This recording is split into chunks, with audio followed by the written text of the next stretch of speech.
नमस्कार, एक बार फिर से स्वागत है आप सभी का जीटी न्यूज झारखंड के इस बुलेटिन में। रूबरू होते हैं इस बुलेटिन की खास खबरों से। पत्रकार हित को लेकर लगातार प्रयत्नशील AISM जर्नलिस्ट एसोसिएशन की एक बैठक सह विजया मिलन समारोह घाटशिला के जैन पैलेस में एसोसिएशन के ग्रामीण जिला अध्यक्ष कमलेश सिंह के नेतृत्व में आयोजित हुई, जिसमें मुख्य अतिथि बिहार झारखंड प्रदेश प्रभारी प्रीतम सिंह भाटिया, सम्मानित अतिथि प्रदेश कार्यकारी अध्यक्ष शंकर गुप्ता तथा विशिष्ट अतिथि नगेंद्र शर्मा समेत प्रदेश के विभिन्न जिलों से गणमान्य पत्रकार उपस्थित हुए। सबसे पहले दुर्गा मां की तस्वीर पर पुष्प अर्पित कर कार्यक्रम की शुरुआत की गई। इस दौरान संगठन की मजबूती तथा पत्रकारों के तमाम जरूरतमंद सुविधा मुहैया कराने पर विचार विमर्श किया गया। घाटशिला से Siddharth Anand.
AISM journalist welfare association का विजया मिलन समारोह आयोजित किए।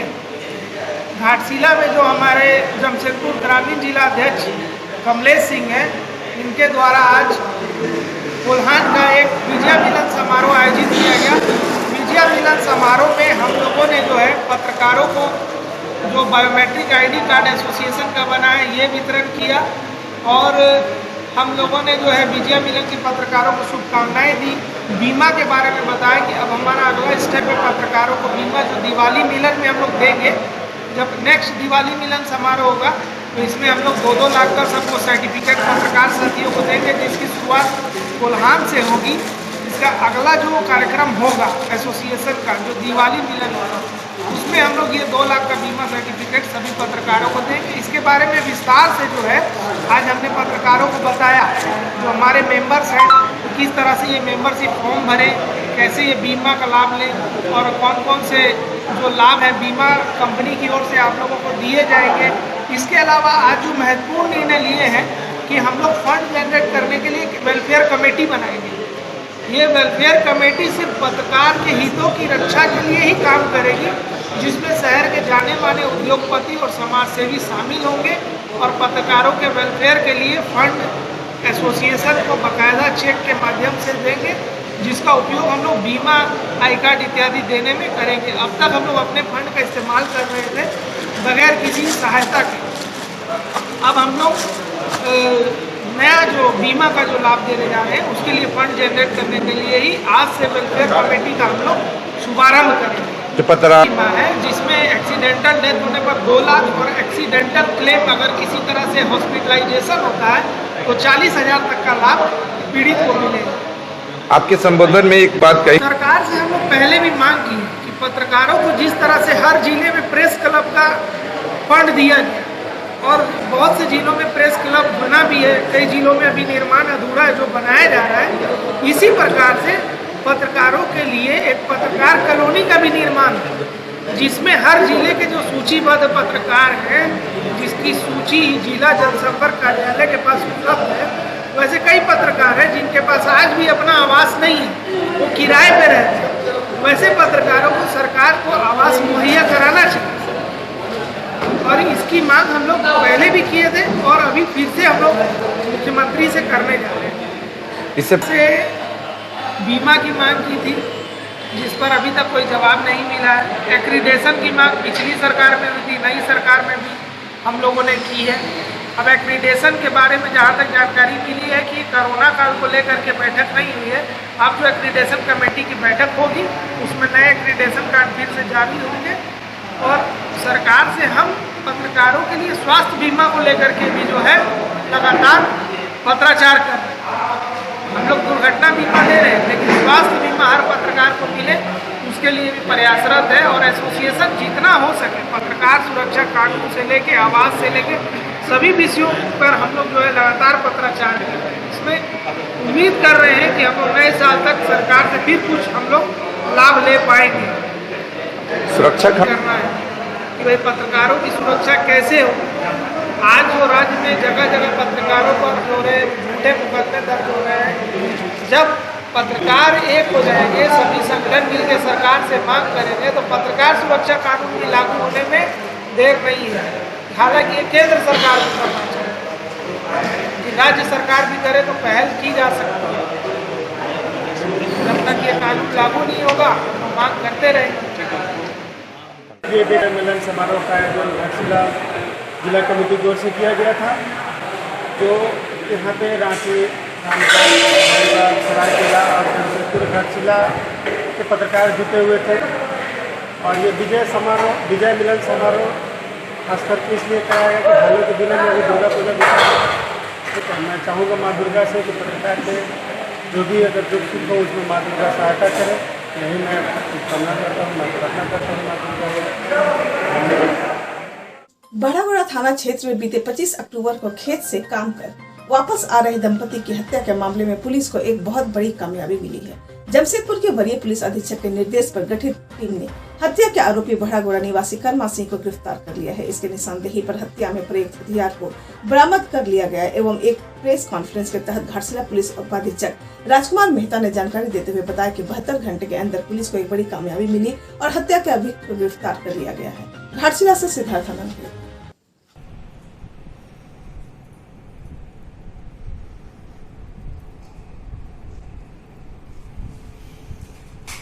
25/10/2020 को बारागुड़ा थाना क्षेत्र में 2 व्यक्तियों की हत्या की सूचना प्रतिनिधित हुई थी, जिसे एक व्यक्ति जो है अस्पताल में मृत्यु हुए थे और दूसरे को इलाज के क्रम में रिम्स ले जाने के क्रम में मृत्यु हुई। इस घटना का FIR दर्ज करते हुए तत्काल जो है अनुसंधान प्रारंभ किया गया।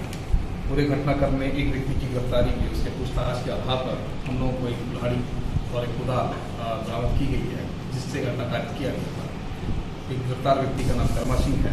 संपूर्ण घटनाक्रम जो है वो डायन बुथ को लेकर के इनके द्वारा कार्य किया गया है। अंधविश्वास के कारण जो है ये बीमार चल गए थे, इसकी वजह से जो है इसकी हत्या दोनों परिवार को किए हैं। दोनों पे आरोप लगाते हुए कि ये डायन और बुथ की कार्रवाई करते हैं, इसकी वजह से इसके द्वारा हत्या किया गया है। हम लोगों ने इस संदर्भ में बताए गए निशानदेही के आधार पर कुल्हाड़ी और कुदाल नामजदगी किए हैं और अभियोजक पक्ष को मजबूत करने के उद्देश्य हर तरह के प्रोफेशनल तरीके से अनुसंधान को पूर्ण करा रहे हैं। समाज से अपील है कि इस तरह के अंधविश्वासों में ना आए और मानव जीवन एक अमूल्य है, जिसकी रक्षा करें और इस तरह की घटना दोबारा ना कारित करें कोई, क्योंकि प्रशासन इस पर कठोर कार्रवाई करेगा। सर, घटना के बाद जनों को शक पहले से था, क्योंकि पहले से भी इसके द्वारा जो है डायन बुथ करने की बात हकीकत करके आई है और बाद में जब हम लोगों ने पता किया तो संपूर्ण रूप से किसी व्यक्ति जो है के द्वारा घटना को कारित किया गया है और इसके द्वारा जिस चीज़ से घटना कारित किया है उसकी भी बरामदगी इन लोगों के द्वारा किया गया है। ये ऐसा है कि घटना कारित करने के लिए इसने 2-3 दिनों से अपना रेकी करके रखा था और घटना कारित करने के बाद में जिस हथियार से उसने घटना को अंजाम दिया है उसे भी छुपाने का प्रयास किया, अपने कुल्हाड़ी के डंडे को जलाने का प्रयास किया है और उसकी भी राख वगैरह बरामद किए हैं। टांगी को भी जलाने का प्रयास किया है, जिस भाग में खून लगा था उसको डैमेज किया है। तो ये एक साक्ष्य छुपाने का भी काम इसके द्वारा किया गया है। उसकी भी हम लोगों ने जब्ती सूची बना करके अनुसंधान को अच्छे ढंग से कर रहे हैं। अनुसंधान में आया है कि एक ही व्यक्ति के द्वारा घटना को कारित किया गया है, क्योंकि ये उनके परिजन जो है या स्वयं जो है बीमार चल रहा था, जिसका आरोप उस परिवार को लगा रहे थे, जिनकी हत्या की गई है। तो अब तक जो है वो कैसे किसकी से निपटा होता है। उप राजधानी दुमका में झामुमो के केंद्रीय महासचिव एवं पार्टी प्रवक्ता सुप्रियो भट्टाचार्य ने शिबू सोरेन आवास खिजुरिया स्थित दुमका में झामुमो एवं कांग्रेस के संयुक्त प्रेस वार्ता कर बताया कि झारखंड की स्वाभिमान की बात आएगी तो झामुमो किसी सूरत में समझौता नहीं करेगी और न ही किसी बाहरी नेता को बर्दाश्त करेगी। यह जो आदिवासी मूलवासी परिवार को उखाड़ फेंकने की बात करता है, यहाँ के आदिवासी और मूलवासियों का अपमान नहीं सहेगा। भट्टाचार्य ने भाजपा को खुली चुनौती देते हुए कहा कि सोरेन परिवार कोई गाजर मूली नहीं है।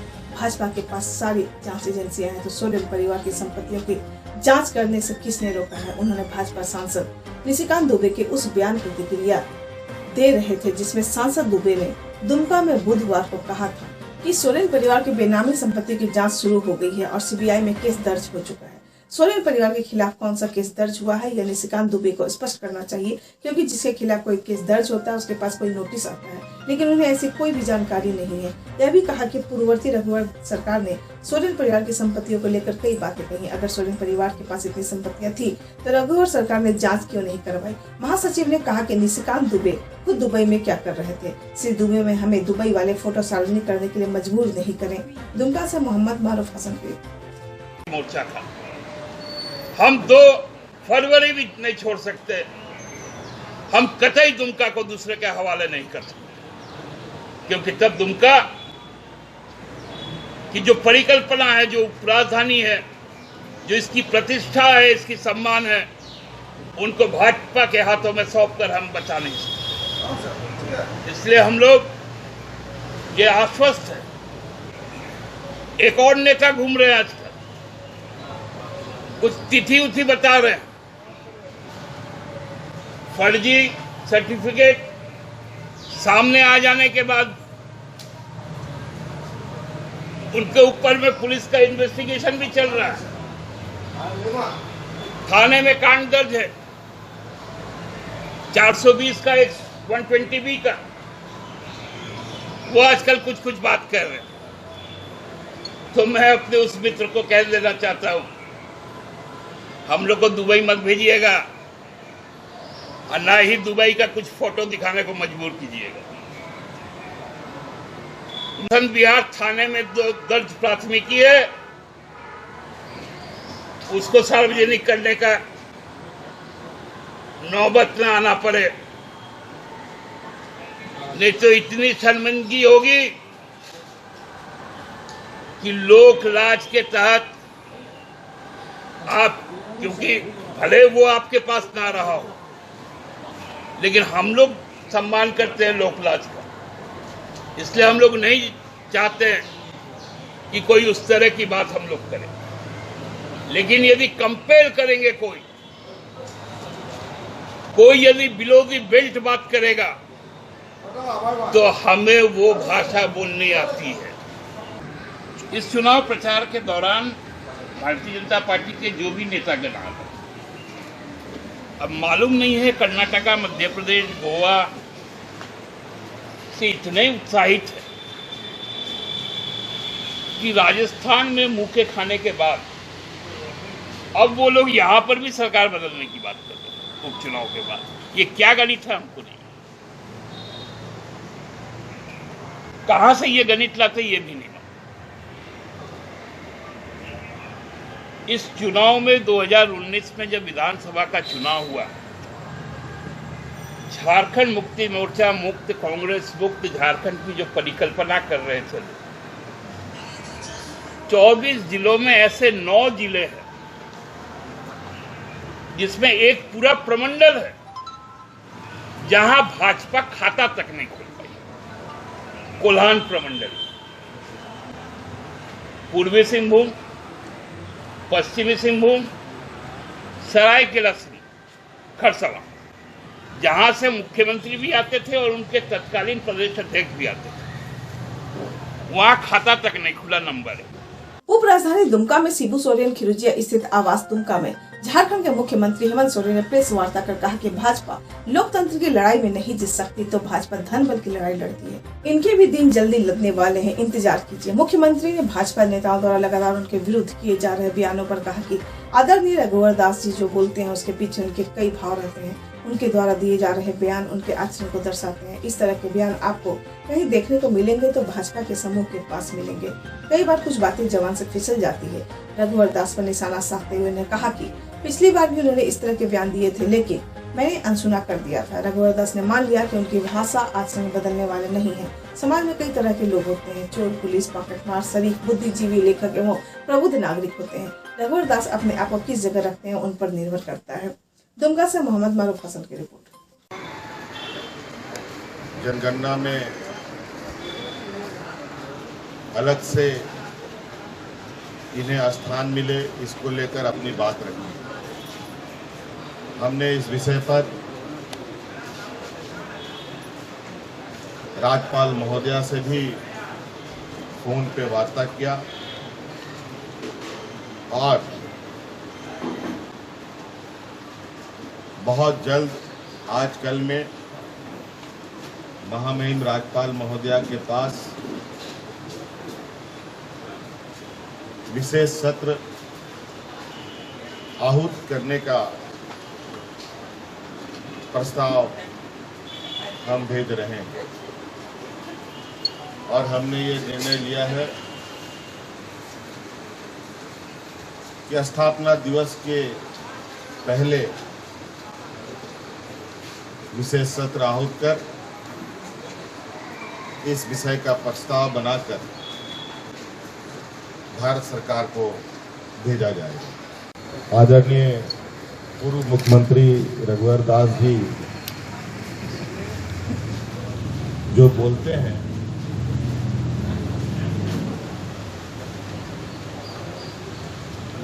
उस बोल के पीछे कई भाव उनके हैं।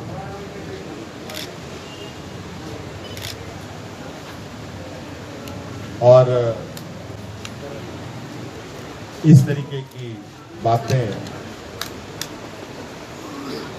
और इस तरीके की आचरण अगर आपको कहीं देखने को मिलेगा तो भाजपा के समूह के ही बीच में भी आपको देखने को मिलेगा। मैं कभी कभी सोचता हूं, आमतौर पर बहुत सारी बातें स्लिप ऑफ टंग होते हैं। पिछले बार भी इन्होंने कुछ कहा था और मैंने स्लिप ऑफ टंग सुन करके अनसुना कर दिया, लेकिन माननीय रघुवर दास जी ने अपने बयान के माध्यम से ये मान लिया है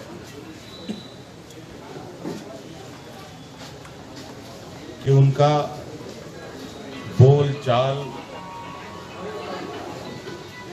और उनका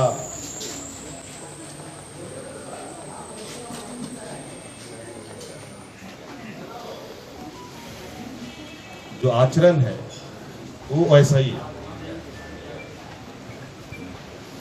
तो विचारणीय विषय को रखा गया और वो विषय था राज्य में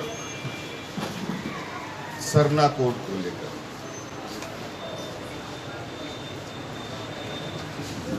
आपको हम बताना चाहेंगे कि आगामी जनगणना होनी है और उस जनगणना में विभिन्न वर्गों के लोगों के लिए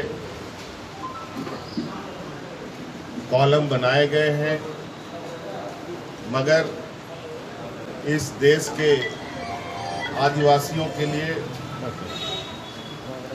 कोई कॉलम नहीं बनाया गया। पूर्व में विभिन्न आज़ादी के बाद से जनगणना में आदिवासियों को एक अलग स्थान दिया जाता रहा है और आज धीरे धीरे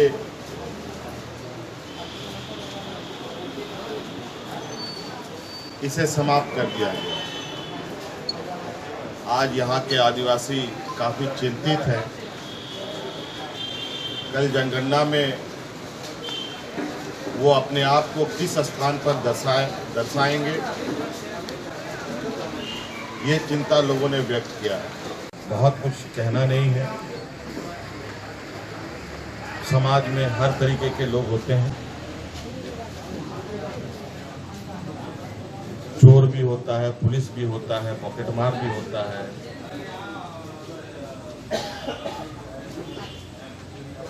शरीफ व्यक्ति भी होता है, प्रबुद्ध नागरिक भी होते हैं, लेखक भी होते हैं, कवि भी होते हैं।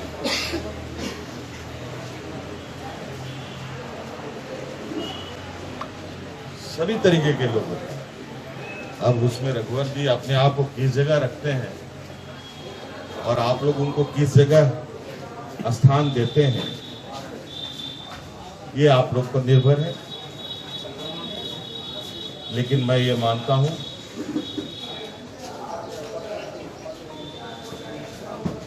कि भारतीय जनता पार्टी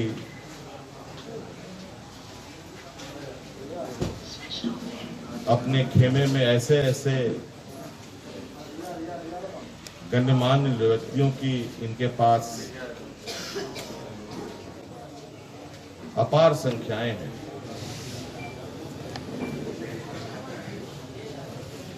ये लोग इस समूह में ऐसे ऐसे लोग हैं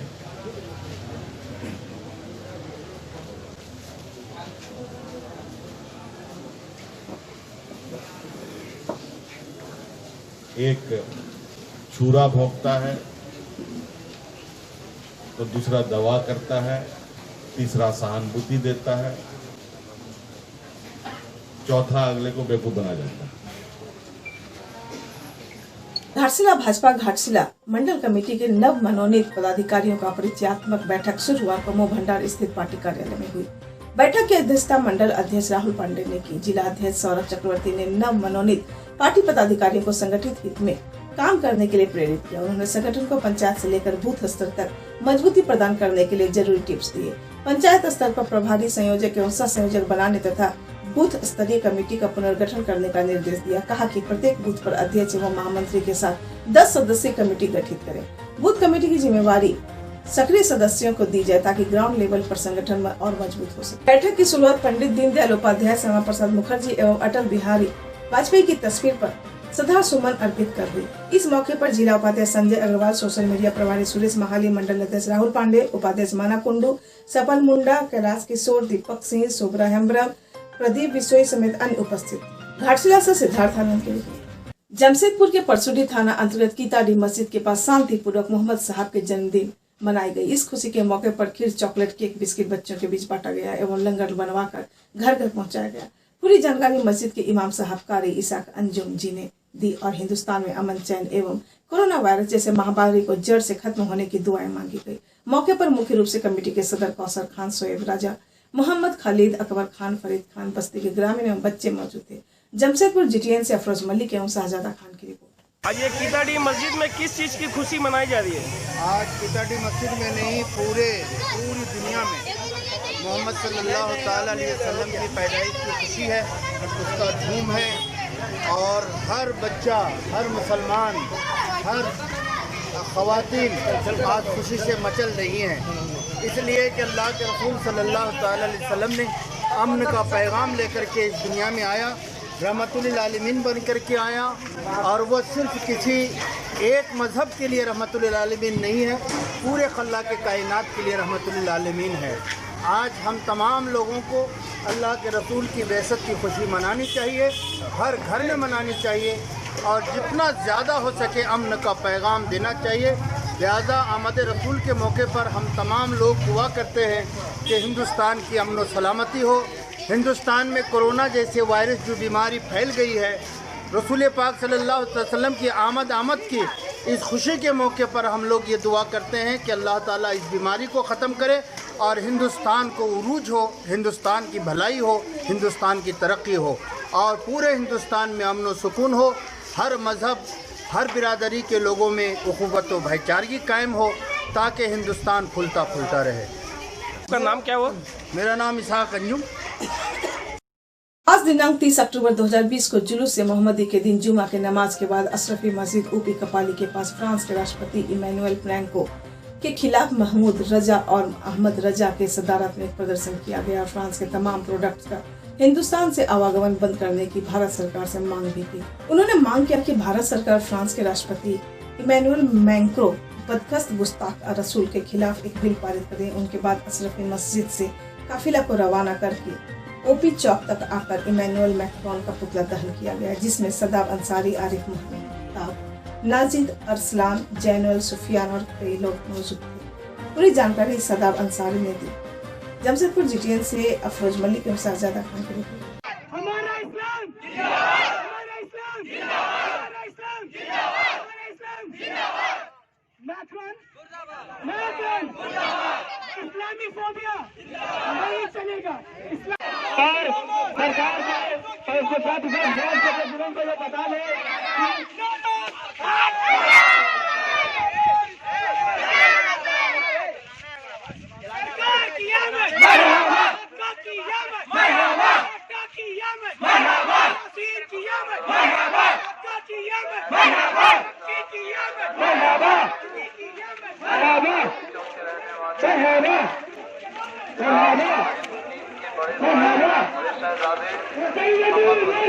जमशेदपुर में चोरी की घटनाओं में लगातार इजाफा हो रही है, जिससे लोगों का जीना दूभर होता जा रहा है। आज सोनारी एयरपोर्ट के सामने 2 मंदिरों तथा एक दुकान में चोरी हुई। आपको बता दें कि सोनारी एयरपोर्ट के सामने विश्वकर्मा मंदिर में अज्ञात चोरों ने दान पेटी का ताला तोड़कर लगभग 20,000 रुपए लेकर फरार हो गए। पास हनुमान मंदिर से म्यूजिक सिस्टम की चोरी हो गई तथा दवाई की दुकान के बाहर रखे फ्रिज को तोड़ने की कोशिश की गई, लेकिन फ्रिज ले जाने में चोर असफल रहे। कोल्ड ड्रिंक ले भागे, जिसकी कीमत दुकानदार ने 800 रुपए बताई। जमशेदपुर से अमिता वर्मा की। हमारे मंदिर विश्वकर्मा मंदिर में ये चौथी बार चोरी हुई है। सुबह हमको खबर मिला 5:30 बजे, जो हमारा मेंबर निमाई है वो हमको बोला कि भैया आइए जल्दी, मंदिर का ताला टूटा हुआ है। तब हम आए तो थाना को फ़ोन किए, थाना आया तो सामने का दरवाज़ा खोल के अंदर जब गए देखा दान पेटी टूटा हुआ, पूरा रुपया उस पर से चले गया है। और मेरे साथ साथ मेरे बगल में एक मेडिकल स्टोर है, वहाँ से भी वो लोगों फ्रिज को चोरी करने का कोशिश किया, लेकिन फ्रिज को नहीं उठा सके, लेकिन अंदर का कोल्ड ड्रिंक सब लेके चले गए। अब मेरे मंदिर के पीछे में एक मंदिर है, शिव मंदिर, बजरंगबली मंदिर, उनका भी ताला तोड़ के उनका साउंड सिस्टम लेके चले गए। उनका तो दान पेटी नहीं था। आपके मंदिर में विश्वकर्मा मंदिर, आपका मंदिर विश्वकर्मा मंदिर है। तो विश्वकर्मा मंदिर में कितने की चोरी हुई है? 20,000 की चोरी हुई है। 20,000 के आसपास की चोरी हुई होगी। तो ये हम लोग हर साल जो खोलते हैं तो हमको इतना पैसा वहाँ से मिलता है। आप लोग हर साल दान पात्र कब खोलते हैं? हम लोग दिवाली के दूसरे दिन खोलते हैं। दिवाली के दूसरे दिन। क्या डिमांड करना चाहेंगे यहाँ प्रशासन से? करना चाहे कि चोरी को रोका जाए, प्रशासन थोड़ा टाइट हो। मंदिर उंदिर में जो चोरी हो रहा बहुत दुख की बात है। प्रशासन थोड़ा टाइट हो जाएगा तो सब चोर तो पकड़ाई जाएंगे, ऐसी कोई बात नहीं। अभी आपके हिसाब से प्रशासन ढिलाई से काम कर रहा है? प्रशासन को चाहिए थोड़ा कड़ाई करने। प्रशासन टाइट रह जाएगा तो मजाल है, कोई चोर घुस जाए। ये तो उनके हाथ में है, वो जो चाहे कर रहा सकते। आप अपना परिचय दे दीजिए। मेरा नाम बलविंदर सिंह है, मैं यहाँ का सचिव हूँ। इस मंदिर के सचिव हैं? यहाँ से करीब 40 साल से यहाँ का सचिव हूँ। चोरी हुआ है? साउंड बॉक्स चोरी है। अच्छा, क्या सुबह आप आए तो क्या देखा? देखे ताला टूटा हुआ था। हाँ। बॉक्स है। और कभी इस मंदिर में चोरी हुआ है? क्या लगता है किस पर शक है? क्या पता किसका है। आप मंदिर कमेटी के क्या हो गए? निर्माण किया गया। क्या नाम है आपका? सागरमल शर्मा। कितना का होगा बॉक्स? लेके आएगा पता। क्या नाम है आपका? मेरा नाम सूरज है। और तो आपके मेडिकल शॉप से क्या क्या चोरी हुई है? बस सुबह में आए जैसे दुकान जाने के लिए, देखा तो कोल्ड ड्रिंक और फ्रिज का जो था ताला टूटा हुआ था और कोल्ड ड्रिंक वगैरह गायब था। दुकान का ताला नहीं टूटा, बाहर जो फ्रिज रखा हुआ था उसका ताला? हाँ, वो सब का टूटा हुआ था। सेफ्टी के लिए आगे देखा तो पूरा दोनों फ्रिज का ताला वाला टूटा था, कोल्ड ड्रिंक सब गायब था। कितना का लगभग चोरी हो गया ये? लगभग 700-800 का। और देखा तो पता लगा कि बगल में मंदिर सब में भी हुआ है। एक साथ 3 जगह हुआ? हाँ, एक साथ 3 जगह। शहीद पुलिस कर्मियों की स्मृति में 21 अक्टूबर से 31 अक्टूबर तक पुलिस झंडा दिवस एवं राष्ट्रीय एकता दिवस मनाया जा रहा है। उन शहीदों जो अपने कर्तव्य के लिए अपने प्राण न्यौछावर कर दिए हैं। विक्रमपुर में नक्सलियों से लोहा लेते हुए शहीद हुए पुलिस जवान दुखिया मुर्मू के नाम पर जिला पुलिस कार्यालय जमशेदपुर के सेमिनार हॉल का नाम शहीद दुखिया मुर्मू सेमिनार हॉल रखा गया है और एसएसपी एम तमिल जवानन ने फीता काटकर शहीद दुखिया मुर्मू सेमिनार हॉल का उद्घाटन किया। एसएसपी केविन के मुख्य द्वार के पास 8 शहीदों की छवियां लगाई गई तथा उनकी वीरता की व्याख्या की गई और सम्मान में 2 मिनट का मौन रखा गया। कार्यक्रम में शहीदों के सम्मान में चल रहे कार्यक्रम में शहीद दुखिया मुर्मू की मां, पत्नी, भाई एवं बहन उपस्थित थे। वरीय अधिकारी द्वारा इनको उपहार से सम्मानित किया गया। जमशेदपुर से अमिताभ वर्मा की रिपोर्ट।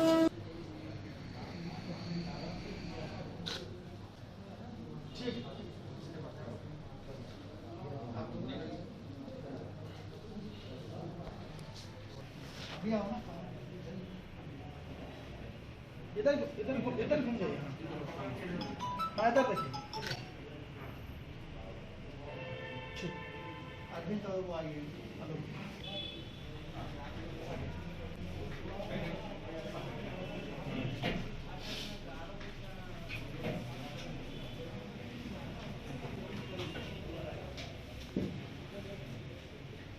इधर देखिएगा।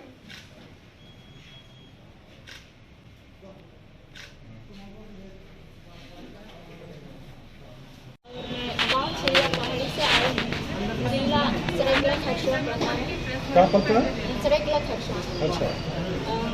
पोस्ट राजनगर पड़ता है और हम मतलब इंटर तक पास किए हैं और आज यहाँ आके बहुत अच्छा लगा हम लोगों को भी। दुखिया मुर्मू कौन थे आपका? वो मेरा बड़ा भैया था। बड़ा भैया था? जी सर। कैसे शहीद हुआ, कहाँ शहीद हुआ? वो मतलब विक्रमपुर टुसू मेला में हुआ था। क्या हो गया था? वहाँ पर मतलब एसपी का बॉडीगार्ड था तो उसके साथ मतलब मेला में चले गए थे तो वहाँ पर सर मतलब उग्रवादी फायरिंग कर दिया उसको मतलब उसको पीछे तरफ से मतलब उग्रवादी को पकड़ लिया था, झपट लिया था तो पीछे तरफ से उसका पापा न कौन था वो फायरिंग किया, उसका माथे में लग गया। आज सम्मान दिया, कैसा महसूस कर रहे हो भाई को सम्मान दिया? अच्छा लग रहा है इस बार। जी सर। आपका नाम? मेरा नाम सीता मुर्मू है सर। हम लोगों का जो अक्टूबर महीना इस साल का 21 से लेकर 31 तक पुलिस फ्लैग डे का हम लोग 10 दिन का जो प्रोग्राम है माननीय डीजीपी महोदय द्वारा हम लोगों को करने के लिए आदेश प्राप्त हुआ था। शहीद 10 दिन जो हम लोगों को बहुत सारा कार्यक्रम उनके यादगार में करने के लिए इसमें हम लोग 21 तारीख को शहीद सम्मान हम लोग पुलिस लाइन में किए थे, शहीद स्थल में किए थे। उसके बाद हमारा जो जिला में शहीद हुए 8 पुलिसकर्मी एवं पदाधिकारी को उनके स्कूल में जाकर उनको फ़ोटो को अनावरण किया गया डीएसपी के द्वारा। उसके अलावा हम लोग 23 तारीख को इम्यूनिटी रन कराए थे ताकि पुलिस का जो है शहीद है, पुलिस का जो बलिदान है वो लोगों के बीच में प्रेरणा के रूप में रहे और उनको यादगार हमेशा रहें और परिवार को सम्मान भी दे रहे हैं। इसी कड़ी में आज हम लोग पहल किए कि एसएसपी कार्यालय में जो विजिटर्स आते हैं उस जगह पे हम लोग का जो जिला से बलिदान किए हैं वो कर्मचारी पुलिस और पदाधिकारी का हम लोग फोटो अनावरण किया और उस नीचे हम लोग जो है उनके द्वारा किया गया वीर जो कार्य है उसमें भी हम लोग उसमें दर्शाएँ ताकि जो लोग आएंगे उन लोगों को पुलिस के जो कड़ी मेहनत और राष्ट्र और राज्य सेवा में पुलिस की जो सुरक्षा में कितने कठिन परिस्थिति में काम कर रही है उनको देखने को ये मिला और उनको प्रेरणा भी मिली कि ऐसे लोग के चलते ही हम लोग जो है शहर में और गांव में हम लोग सुरक्षित रह रहे हैं। इसके अलावा हमारा एक सेमिनार कॉन्फ्रेंस हॉल है इसमें सबसे ज़्यादा जो अगम कार्य करके शहीद हुए हैं एक दुखिया मुर्मू के नाम से हम लोग जो सेमिनार हॉल को नामीकरण किए हैं। उनके परिवार माँ उनके पत्नी भाई बहन इन लोगों को बुला के आज हम उनको सम्मान करते हुए उनके कर कमलों द्वारा हम लोग जो है सेमिनार हॉल को आज नामीकरण किए हैं और ऐसे कुछ कार्रवाई हम लोग करने सोच रहे थे ताकि जो परिवार भी उसमें गर्व रहे कि मेरे बेटे मेरे पति ने राज्य के लिए देश के लिए सुरक्षा के लिए अपने आगे बढ़कर लड़ाई की और जो आने वाले पीढ़ियों में आने वाले दर्शकों में भी ये चीज़ है कि पुलिस कितना परिस्थिति में अपना कठिन काम कर रही है। रांची जिला सोनाहातू प्रखंड के पंडाडीह सचिवालय भवन में खाद्य सुरक्षा योजना के तहत उपायुक्त रांची के निर्देशानुसार नए राशन कार्ड के निर्माण, अयोग्य लोगों की छटनी, सफेद कार्डों में त्रुटि सुधार के संबंध में जानकारी प्राप्त कर 30 अक्टूबर तक सभी राजस्व गाँव में राशन कार्ड बनाने हेतु निरीक्षण करने के कार्य कर 1 नवंबर 2020 तक प्रकाशन हेतु ऑफलाइन के प्राप्त आवेदनों को समय रहते ऑनलाइन जमा करना सुनिश्चित करेंगे। साथ ही UID के तहत डुप्लीकेट राशन कार्डों को हटाते हुए रिक्त हुए राशन कार्डों को 1 सप्ताह के अंदर सही योग्य लाभुकों को आवंटित विषय पर चर्चा की। बैठक में प्रखंड कर्मी जनसेवक तेतर तिर्की, मुखिया सुरेंद्र सिंह मुंडा, पंचायत के सभी आंगनबाड़ी सेविका, शिक्षक एवं जन वितरण प्रणाली दुकानदार तथा जनप्रतिनिधि, वार्ड सदस्य समेत आदि उपस्थित थे। सोनाहातू से दिनेश हजाम की रिपोर्ट। पंचायत भवन पंडाडीह में झारखंड राज्य खाद्य सुरक्षा योजना के तहत योग्य लाभुकों का चयन के लिए हम लोग जो कमेटी बना है, प्रखंड स्तर से जो टास्क फोर्स का गठन किया गया है, जिसमें शिक्षक, आंगनबाड़ी सेविका और कार्यकारिणी के सदस्य हैं, उन सभी के साथ बैठकर हम लोग आज इस हरा राशन कार्ड के लिए जो नाम आया है, जितना फॉर्म ऑफलाइन ऑनलाइन जमा हुआ है, उनका हम लोग आज अंतिम रूप देने के लिए बैठक की। इसमें क्या है कि विशेषकर इसमें प्राथमिकता क्रम में लोगों का नाम को सजाना है। जितने भी लाभुक हैं जो आवेदन दिए हैं, उनको प्राथमिकता क्रम में सजाना है। और इस प्राथमिकता क्रम में सजाने का उसका जो नॉर्म्स है सरकार का, उसमें दिया हुआ है कि 1 नंबर में आदिम जनजाति को रखना है, दूसरा नंबर में विधवा, परित्यक्ता वगैरह को रखना है, तीसरा में कोई अकेला रहने वाला वृद्ध है, चौथा जगह में जिसको रखना है वो जो कोई गंभीर बीमारी से पीड़ित है, वैसे लाभुकों को रखना है। उसी प्रकार उसके आगे अनुसूचित जनजाति लाभुकों को रखना है, उसके आगे फिर अनुसूचित जाति के लोगों को रखना है, फिर सबसे लास्ट में पिछड़ी जाति के लोगों का आवेदन को प्राथमिकता क्रम के आधार पर सजाना है। ये कार्यक्रम कब तक चलेगा? कितना दिनों तक ये कार्यक्रम सरकार के द्वारा ये शेड्यूल तय कर दिया गया है। अभी हम लोग को 31 तारीख तक इसका जांच करना था और 1 नवंबर से 15 नवंबर तक इसको पंचायत और प्रखंड स्तर पर इसको प्रकाशित करना है। उसके बाद और भी आगे सरकार का कार्यक्रम है कि उसमें 25 नवंबर के बाद में और भी 15 दिन का उधर उस दिन में दावा आपत्ति लेना है और उसका निपटारा भी करना है। उसके बाद में सारा चीज होने के बाद में ये अंततः 12 से 15 दिसंबर तक में इसको अंतिम रूप से प्रकाशित करना है। उसके बाद ये सूची पूर्ण रूप से तैयार हो जाएगा और जो आवश्यक लोग हैं, जरूरतमंद लोग हैं, उनको सरकार की ओर से ये जो महत्वाकांक्षी योजना है हरा राशन कार्ड प्रदान करने का, ये मिल पाएगा और बहुत से जो भी लोग हैं वे लाभान्वित इससे होंगे। अभी तक पंडाडीह पंचायत में कितने योग्य और कितने अयोग्य राशन कार्ड धारियों को आप लोग के जांच उपरांत पाया गया? अभी तो आज के इस बैठक में हम लोग करीब सब चीज कर ही लिए हैं, लेकिन उसको थोड़ा सा हम लोग अंतिम रूप नहीं दे पाए हैं। लेकिन जहां तक है 116 जो ऑनलाइन अप्लाइड कार्ड है, ठीक है, जो PH के लिए कर दिया गया है अप्लाई, लेकिन वो ऑटोमेटिक ग्रीन कार्ड में कन्वर्ट होगा, ठीक है। उसमें हम लोग जांच कर लिए हैं कि कौन योग्य है नहीं है, वो हम लोग कर दिए। इस सर्वेक्षण के लिए आप क्या है? इस सर्वेक्षण के लिए क्या हुआ? आप किस सर्वेक्षण पर्यवेक्षक हैं या फिर किस हिसाब में किस तरीके से काम किया जा रहा है? हाँ, हम प्रखंड की ओर से ये प्राधिकृत एक सरकारी आदमी है, जनसेवक के पोस्ट पे हैं।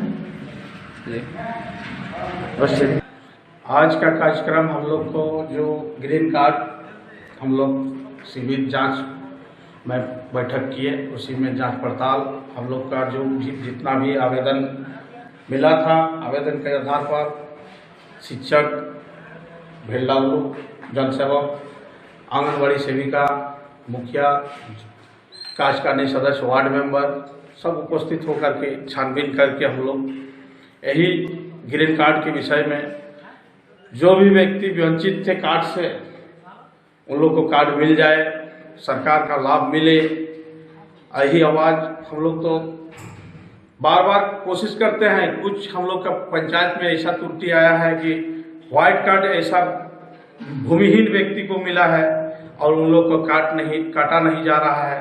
और जोड़ने का भी हम लोग काम कर रहे हैं, लेकिन प्रखंड स्तर से लेकर के BSO से लेकर के DSO तक आवेदन पहुंचाने का काम किए और आज तक ना हम लोग का इसमें कुछ ध्यान हुआ, ना जोड़ने की काम किए।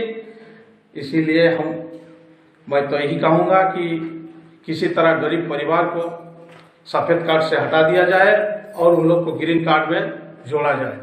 ब्लड की जरूरत को देखते हुए कोरोना वायरस जैसी वैश्विक महामारी के बीच सोशल डिस्टेंसिंग, मास्क पहनकर एवं सैनिटाइजर का उपयोग करते हुए प्रत्येक महीने की तरह इस महीने भी रक्तदान शिविर जमशेदपुर ब्लड बैंक धतकीडी में आनंद मार्ग यूनिवर्सल रिलीफ टीम ग्लोबल एवं जमशेदपुर ब्लड बैंक के सहयोग से आज सुबह 9 बजे से 4 बजे तक आयोजित किया गया। लगभग 45 यूनिट रक्तदान हुआ एवं 100 से भी ज्यादा लोगों के बीच ब्लड बैंक में पौधा वितरित किया गया। कार्यक्रम में मुख्य रूप से टीम संघर्ष के अर्जित सरकार, समीर सरकार, धीरज देव, देवराज देवव्रत, सुनील आनंद, ज्ञान प्रसाद, जयेश कुमार, विनय कृष्णा, राकेश कुमार समेत अन्य लोगों की भूमिका अति सराहनीय रही। जमशेदपुर से सिद्धार्थ आनंद की report. Universal relief team global की ओर से आज ब्लड बैंक में 1 दिवसीय रक्तदान शिविर का आयोजन किया गया है।